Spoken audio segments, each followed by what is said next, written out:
Se você quer saber por que a inflamação acontece, vem comigo nesse mini vídeo que vai ter uma breve explicação. Uma boa pergunta para a gente começar bem essa aula é a gente se imaginar por que a inflamação acontece. A inflamação, gente, é uma resposta do sistema imunológico frente a algum agente agressor. Esse agente agressor pode ser tanto um patógeno, então uma tentativa de eliminação daquele patógeno, a gente gera um processo inflamatório, ou quando eu tenho células nossas que foram danificadas. Como assim células nossas danificadas? Se você caiu, por exemplo, não houve o corte da pele, mas machucou a pele, tanto é que ficou roxo, e depois de um tempo o roxo desaparece, o que aconteceu? Células imunológicas foram recrutadas para aquela região, houve um processo inflamatório e no final da inflamação, aquele tecido que foi lesionado, ele volta à homeostasia normal do tecido. Então, a inflamação, o intuito final é que no final dessa inflamação eu tenha a resolução daquele processo, ou a resolução do processo infeccioso, onde eu tenho a eliminação dos micro-organismos, ou a resolução daquelas células que foram danificadas e morreram naquela região. Quando a gente fala de inflamação, toda inflamação vai exibir alguns sinais que a gente chama de sinais cardinais da inflamação. O primeiro deles, como a gente vê aqui do lado, é o calor. O calor, então, ele se dá por quê? Pela vasodilatação. Inicialmente, vasodilatação, gente, é o aumento do calibre do vaso. Então, se eu tenho, por exemplo, um vaso sanguíneo desse calibre, aí com a vasodilatação, aumenta o calibre do vaso. Consequentemente, eu tenho mais fluxo sanguíneo sendo direcionado para essa região. Com isso, aumenta o metabolismo celular e a gente também vai ter o quê? Um aquecimento daquele local. Então, o primeiro ponto, que é um sinal cardinal da inflamação, é o calor.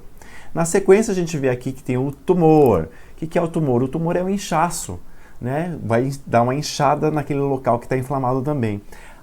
O inchaço ele se dá também pelo processo de vasodilatação e extravasamento de fluidos, que é o plasma, né, que está na corrente sanguínea. Então esse plasma extravasa um pouquinho e ajuda a fazer esse pequeno processo inflamatório e a gente nota que ele está um pouco inchado. Então o tumor se dá pelo extravasamento desses fluidos. O rubor, que é a vermelhidão. A vermelhidão também se dá por conta da vasodilatação e pela hiperemia. Hiperemia, gente, é a concentração maior de sangue em um determinado tecido. Então, por conta disso, vai ficar mais vermelho. O quarto sinal cardinal, então, é a dor. A gente sabe que inflamação dói, né? Tanto é que, dependendo do nível de inflamação que a gente toma o quê? Um anti-inflamatório, que é justamente para diminuir os efeitos da inflamação.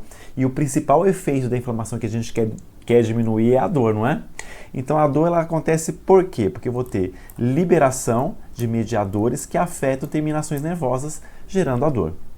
E o quinto sinal cardinal do processo inflamatório é a perda de função temporária daquele órgão que foi lesionado, que sofreu algum tipo de processo agressor e teve a inflamação como resultado. Então, esses são os nossos 5 pontos ou 5 sinais cardinais, que então tem o calor, tumor, rubor, dor e perda de função, que a gente observa em todo o processo inflamatório. Seja um processo inflamatório mais simples, como por exemplo uma espinha. A espinha ela se dá pela presença do Propionibacterium acne. Ali vou ter todo o processo inflamatório acontecendo, com essas características todas, só que bem pequenininho, ou a inflamação um pouco maior, sei lá, a inflamação das tonsilas palatinas, as antigas amígdalas, como é um órgão maior, você vai ter mais células imunológicas ali, então a dor vai ser maior, o efeito sistêmico vai ser maior, dependendo da quantidade de citocinas que são liberadas, as citocinas pró-inflamatórias, a gente vai ter a geração de febre.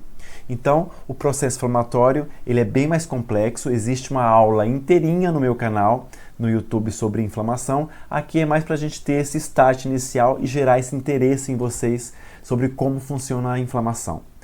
Me sigam pelas redes sociais, aqui pelo Instagram e também pelo YouTube. No YouTube eu disponibilizei várias aulas completas de imunologia para os estudantes da área da saúde, mas se você se interessa em imunologia, também vale a pena dar uma espiadinha nas aulas. É isso, gente. Um abraço para todo mundo. Espero que vocês tenham gostado desse mini vídeo sobre inflamação.